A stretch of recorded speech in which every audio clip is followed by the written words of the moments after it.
All right, everybody, welcome back to Vuln Vibes. We've got another deep dive for you all today. As always, our listeners are all security pros, so we like to get right into the good stuff. And today's no different. We're going to be talking about the BeyondTrust privilege management for Windows vulnerability, CVE 2025-0889.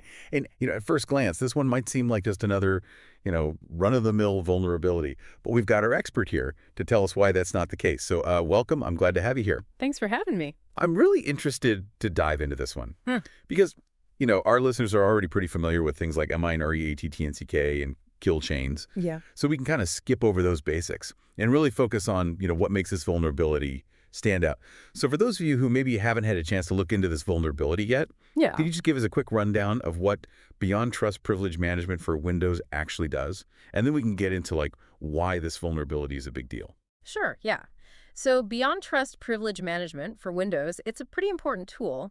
It goes beyond just, simple password vaulting. It's really about controlling and monitoring privileged actions on Windows systems. Right, so it's not just about storing the passwords. It's about making sure that those passwords are only used what they're supposed to be used. Yeah. And by the people who are supposed to be using them. Exactly. It's about that whole life cycle of privilege management. Okay, so that makes sense. But then how does CVE 2025-0889 fit into all this? What is it about this vulnerability that's so significant?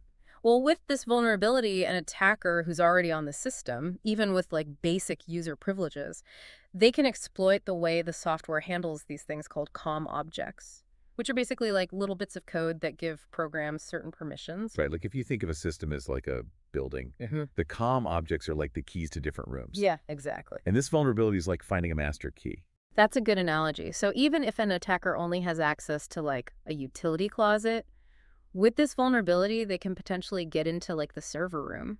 Yikes. That's not good. Yeah, and to make matters worse, it has a CVSS v4 score of 7.2. Which basically means it's pretty high risk. Definitely. So this is definitely something that everyone should be taking seriously. I mean, we all know that local privilege escalation vulnerabilities exist. But what makes this particular one so noteworthy? I think one of the things that makes this vulnerability really stand out is that it highlights how attackers are shifting their focus more and more towards these systems that we rely on to protect us. Our security tools are becoming the targets. Exactly. And, BeyondTrust is a really popular solution. So the fact that it's vulnerable to something like this is definitely concerning. Yeah, it's like you said earlier. It's like finding a crack in the foundation of your security fortress. Right. So I guess the good news is that BeyondTrust did issue a patch for this vulnerability. They did. So that's a good first step. But I'm sure a lot of our listeners are probably thinking okay, patching, great. What do we do in the meantime while we're waiting for those patches to get rolled out? Well, the good news is BeyondTrust also provided some additional mitigation strategies, which can help to reduce the risk.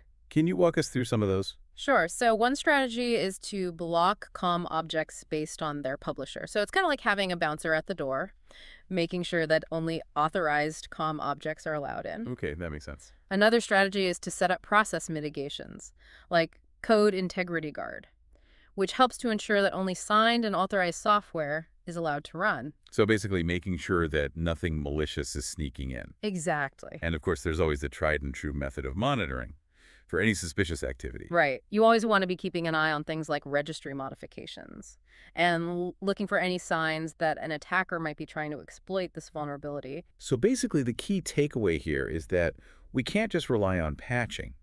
We need to be proactive and take steps to mitigate the risk, even before the patches are available. Exactly. It's all about having a layered security approach. Yeah. It's like they say, defense in depth. Right.